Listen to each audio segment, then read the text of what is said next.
You know those massive, sprawling oil and gas refineries you sometimes see from the highway? The ones built entirely around processing fossil fuels? Well, have you ever wondered how those legacy complexes are actually going to survive the green transition? Like, are they just destined to become stranded assets, or is there a legitimate roadmap for their survival? It's a fascinating dilemma. On one hand, these energy giants are facing this huge existential threat of declining fossil-fueled revenue.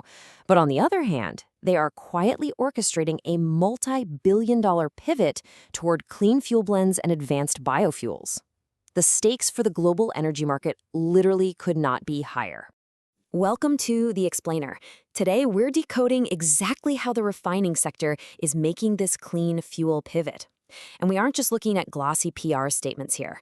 We're going to analyze the very strict scorecard these companies use to report their actual on-the-ground progress to investors, drawing specifically from the globally recognized SASB sustainability accounting standards. Here is our roadmap for today. 1. The refinery dilemma. 2. The clean fuel pivot.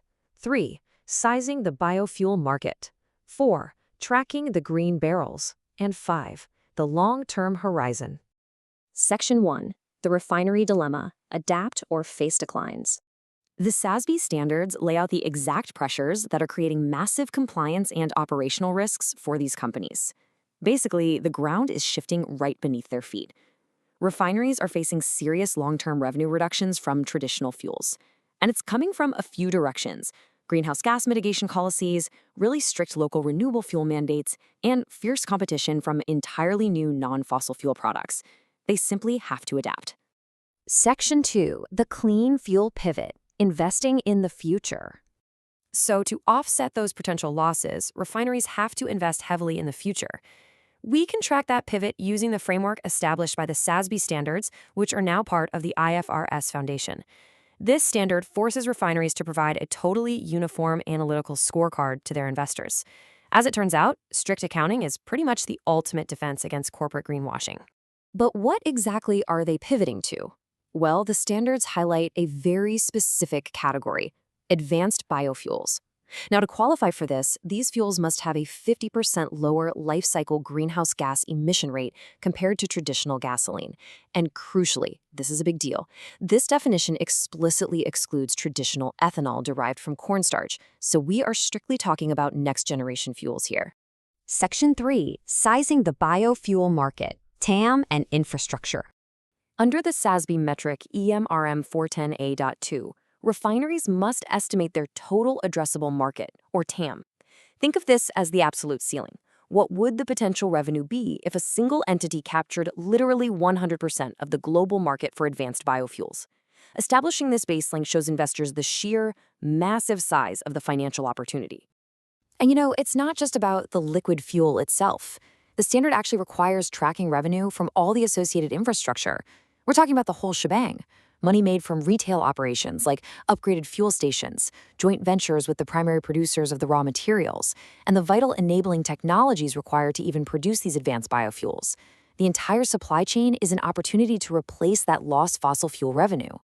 Okay, so once that total market is defined, the refinery then reports the actual slice of the pie they currently capture with their products. Furthermore, they can provide a projection of growth.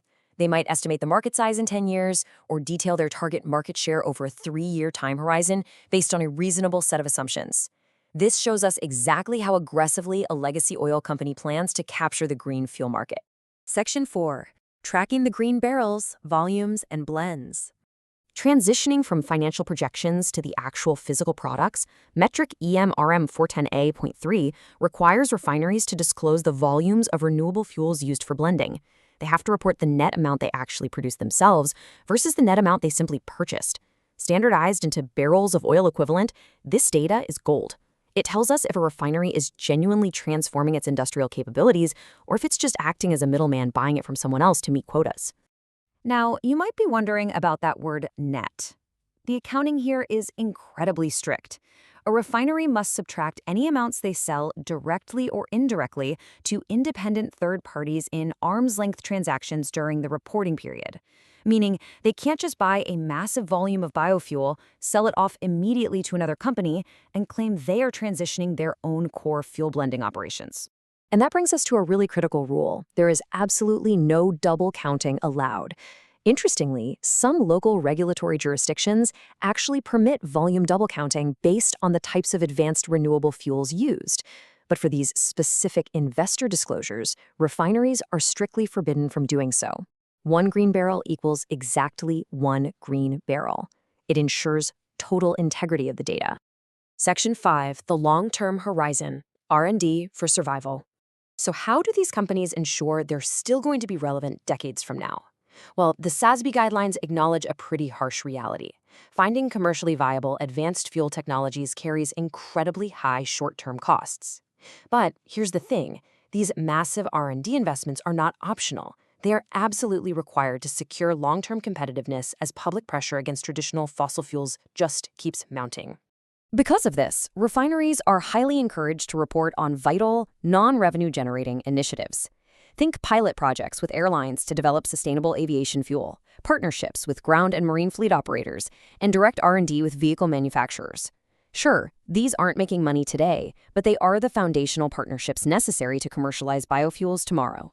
So I want to leave you with this provocative thought.